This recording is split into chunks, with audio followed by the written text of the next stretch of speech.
Hello, this is Mark Hilliard from Beyond 20. Today I'd like to talk a little bit about the changes that have happened around the stored values within Cherwell. Now, most of us are fairly familiar with the idea of the stored value. This is a static piece of text or even a number or date or even true or false value that we can set at the system level that can then be utilized multiple places. These were originally meant as sort of variables, although obviously because they are system-wide, it was difficult to utilize them to their full potential, because if I changed a stored value, it would change it for everyone and everything within the system, which could be very damaging or destructive depending on how critical that stored value is to normal functionality. One of the things beyond the addition of transient variables in version 5 is that Cherwell has updated the stored values to allow user-specific stored values. So for instance, if I wanted to have a value set just for my user, I could declare that and say, I want my email signature to have this particular line of text in it every single time I send out an email. And then that stored value could change from user to user, and each user would have the ability to then modify or change that. Or you could do some sort of user-specific calculation to come up with what that stored value would be. Let me show you how this works. So if I was to create a new stored value, what you will see now is, I have all the types. These are fairly normal. I can have a text, number, date, time, logical, or color value. I have to give it a name.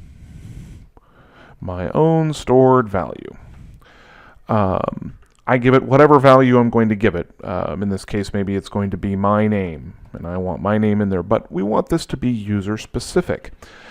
So the default value is always going to be Mark Hilliard, but it's a user-specific value now, which means that other people could change this stored value for themselves, and when I came in, would still have the value of Mark Hilliard in the stored value.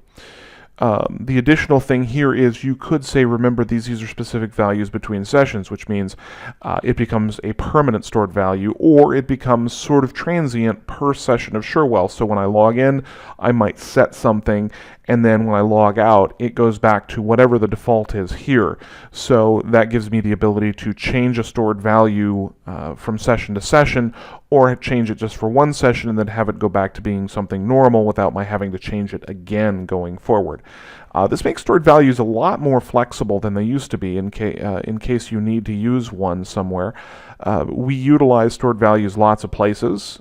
Some of the more common places you'll see them used is to define things like what system we're currently on,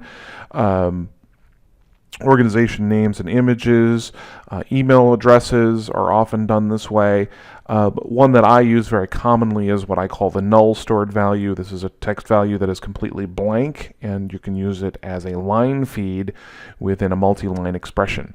But the ability to make these user-specific makes it a little more flexible in that, I can have the same name stored value, which gets, say, inserted into an email or inserted into an auto-populated field or something along those lines, and that stored value may be different for me than it is for any other user on the system.